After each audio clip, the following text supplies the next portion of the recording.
Olá, pessoal, sejam bem-vindos, queridos alunos, colegas, ex-alunos, companheiros de área que visitam esse canalzinho do professor para dar uma satisfação, para dar uma alegria a esse velho professor. Muito bem, gente. Hoje nós vamos continuar então a Saga dos Filhos. Saga dos Filhos? Por que saga, professor? A gente fala saga porque é um conteúdo longo, comprido, extenso. Inclusive para você desenvolver isso nas aulas, né? Tá certo? Dentro da nossa querida zoologia da biologia, leva tempo pra caramba com as suas características, às vezes com 2 aulas semanais, no caso do estado, né? E até 4 na escola particular ou 3, e leva tempo assim mesmo. Né? Então, no nosso canalzinho, a gente vai fazer um apanhado geral, tá? Dessa turminha toda. Muito bem, pessoal. Hoje nós vamos começar a ver, então, dar continuidade ao filo, ao grupo, à banda, tá certo? Dos anelídeos. Anelídeos, anéis, anéis, anelídeo. Anelídeo, metâmero, segmentos, tá certo? Que cobrem o corpo dos representantes desse filo tão interessante, tá? Criaturas de Deus. Gente, vamos colocar em foco, então, no nosso estudo dos anelídeos, o seu principal representante. O astro do grupo, o vocalista da banda. Quem seria, então? Nós temos os lumbricos terrestres, também chamado vulgarmente pelo povão de minhoca. Minhoca? Minhoca. Tá bom? Então, nosso foco vai ser em cima do representante minhoca. E, claro, é óbvio, abordando os outros representantes também. Quando você fala em anelídeos, o corpo é vermiforme, vermiforme, tá certo? E também formado por metâmeros ou anéis. Sério? Sim, é segmentado, que a gente costuma falar também. Certo? E se você pegar todos os anéisinhos, no caso do representante, a nossa querida minhoca, você vai ver também que existem divisões dentro desses segmentos, desses metâmeros. Existe o primeiro segmento, que é chamado de protostômio. O segundo, logo a seguir, é formado por esse anelzinho chamado de peristômio. E o último anelzinho lá atrás, chamado de pegídeo. Primeiro, segundo e último tem esses nomes. Ok? Então você tem o prostômio, você tem lá o peristômio, e você tem lá atrás o pigídeo. Ok? Muito bem. Tá certo? E clitelo, né? Tem um clitório que é aquele segmento mais escurinho, que dá até para você diferenciar onde é que fica a ponta da minhoca. Mas professor, como é que eu vou saber onde é que fica a ponta de uma minhoca? Quando ela se movimenta, você observa. Se ela estiver parada, você vê lá o clitelo. A clitelo fica mais próxima da região anterior do corpo do bichinho. Tá certo? Não fica próximo ao pigídeo. Legal. Agora, características gerais. Esses animaizinhos, pessoal, eles podem ser aquáticos. Aquáticos seria água doce e água doce, que é também chamada de dulçaquícola. Água doce ou dulçaquícola. E terrestres também. Tá certo? Terrestres, abaixo do solo, principalmente formando aqueles túneis, né? A importância tão grande da minhoca em termos de agricultura, na verdade. E também água salgada que a gente encontra na praia ou regiões pantanosas, no caso dos sanguessugas. Agora vamos às características gerais. São animaizinhos com 3 camadas. 3 camadas que formam o corpo do bichinho. São triblásticos. Não diblásticos, triblásticos. O que mais? Ele tem uma simetria bilateral. A simetria, tá certo? É igual, dividindo numa linha imaginária as duas partes. Simetria bilateral. Legal. Tá? São celomados. Apresenta aquela cavidade no corpo do bichinho, envolvidos totalmente pela mesoderme, como sendo um celoma verdadeiro. Não é pseudoceloma como o filo anterior dos asqueumintos, ok? E nem acelomados como os plateumintos, os filos anteriores, tá certo? Então são celomados verdadeiros. É bom guardar? Sim. Eles podem ser monóicos, hermafroditas ou dioicos, sexos separados. Pode ser? Podem. ok? Então eles podem ser hermafroditas ou sexos separados. Monóicos, hermafroditas, e dioicos, sexos separados, ok? Reprodução sexuada através de uma fecundação cruzada, ok? Que eles podem também. E reprodução sexuada, você sabe muito bem, né, gente? A participação dos gametas envolvendo, tá? Além disso, pode ter uma reprodução também, em alguns casos, de forma assexuada. Assexuada? Exatamente, tá? Assexuada por brotamento ou regeneração. Ok? Tá? Ótimo. Desenvolvimento. Eles podem ser diretos, sem a fase larval, ou indireto com fase larval de larva trocófora. E essa larva trocófora, principalmente, você encontra no grupo dos poliquetas. Poliquetas? Poliquetas. Muito que bem. O que mais, pessoal, em termos de reprodução? Existem 8.700 espécies no grupo. É espécie para dedéu. 8.700? 8.700. Nossa, professor, é espécie pra caramba. É, espécie pra caramba. Ô, professor, posso fazer uma... Eu tenho uma dúvida, eu posso perguntar? Pode, pergunte. Mas é para colocar lá embaixo, depois do vídeo, lá nos comentários. Ah, mas eu vou fazer agora. Essa camiseta sua, professor, tá o senhor na foto? Tá o senhor na foto? O senhor é assim, é? Não sou assim, cara. Não sou assim, tá certo? Até que a barba aparece, mas não cheguei nesse estágio ainda, tá certo? É claro, o senhor é jovem ainda, né? Eu sou jovem, claro. Motor 6.5, tá certo? Tá, as velhas se ligam aí. Bom, deixa pra lá. Muito bem. E esse grupo, pessoal, de 8.000... Eu preciso me controlar. 8.700 espécies pode ser dividido em 3 classes importantes. 3 classes que você encontra em qualquer livro de biologia, apostila do cursinho e tudo mais, tá? Então existem os poliquetas, água salgada principalmente, a Eunice e o Nereis sp, que você encontra como representante aí também. Os oligoquetas, que são representados pelas minhocas, né, os lumbricos terrestres, a minhoca louca, a feretina havaiana, e o nosso querido minhoco-sul, que possui metros de comprimento, parece um espaguete gigante, ok? Muito bem. E além disso, nós temos o grupo a classe dos irudinhos, onde está presente aí o irúdio, né, medicinalis, que seria os sanguessugas presente nas regiões pantanosas, tá bom? Tá, então os poliquetas em praia, em areia, em terra a nossa querida minhoca, lumbricos terrestres, com toda a sua turma de feretina havaiana e os sanguessugas, desculpe, sanguessugas não, e o minhoco-sul, e irudinhos em regiões pantanosas, como por exemplo os sanguessugas. Aí sim, sanguessugas, em regiões pantanosas. Muito que bem. Agora, gente, e características gerais? Características gerais. Vamos dar uma olhadinha, pessoal. Quando você fala em características gerais, você começa com o sistema tegumentar, que cobre o corpo do bichinho, né?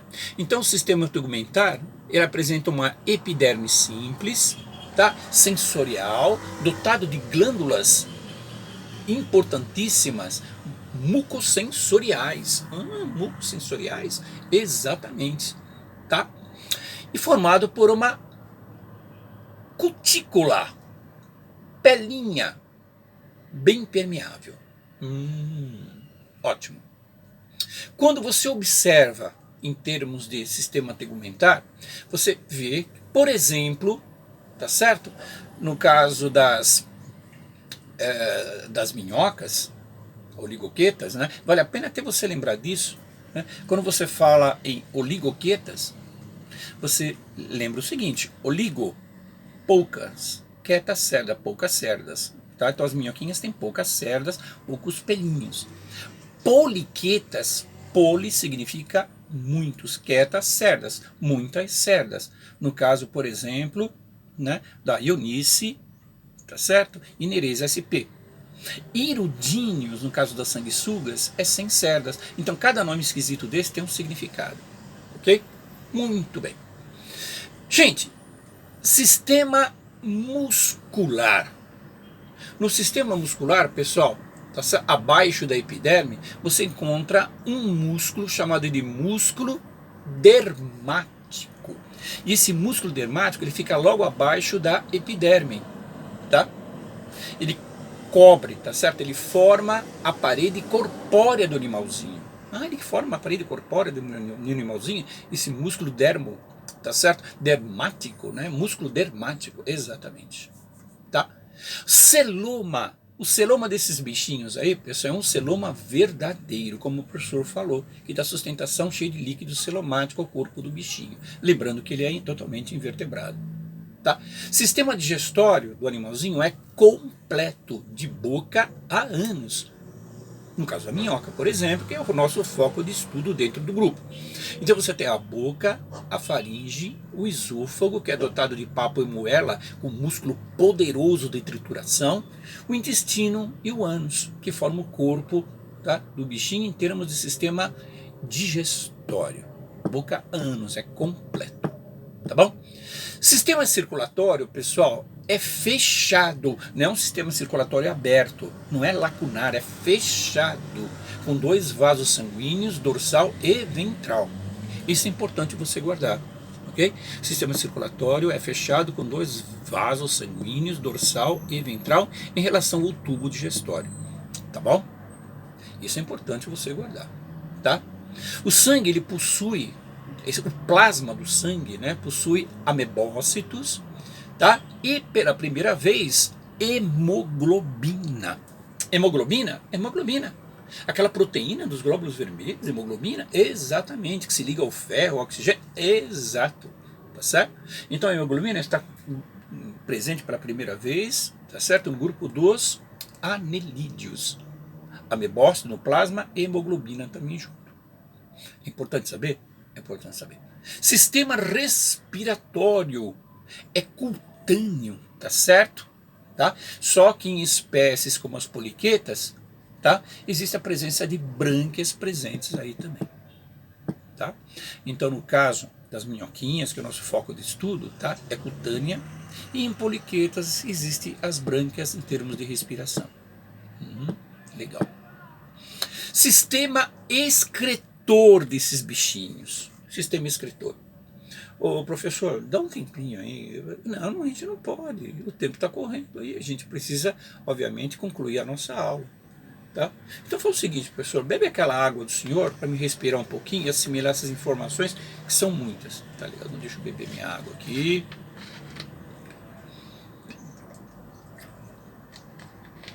Molhar a garganta, senão não dá, né? Deixa eu arrumar o cabelo. A barba tá boa. Uma gola da camisa, o laboratório do professor atrás. Podemos? Podemos. Sistema excretor, para colocar para fora toda as substâncias tóxicas do corpo do bichinho, os restos importantes para colocar para fora em termos de excreção, resultado do metabolismo do corpo do bichinho, tá certo?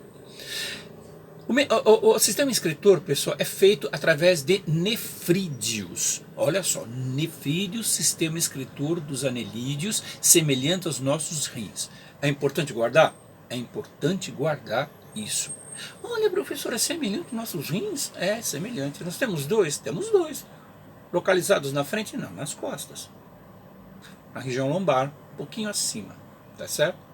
Nossa, que legal, professor. Então esses nefrídeos aí, eles funcionam como rins para eles? Exatamente. Um par de nefrídeos por segmento do corpo do bichinho. Isso é importante você guardar também. É, por par de segmentos? Nefrídeos? Exato. Tá certo? Você tem tá certo? Tá certo? No prostômio, tá? Ou seja, volta um pouco. Os nefrídeos você encontra corpo do bichinho, com exceção do primeiro, que é o protostômio, com exceção do segundo segmento, que é o peristômio, e com exceção do último, que é o pigídeo. Que fique bem claro para vocês. Você encontra um par de nefrídeos por segmentos, com exceção do primeiro, do segundo e o último. Tá certo? Guarda bem isso.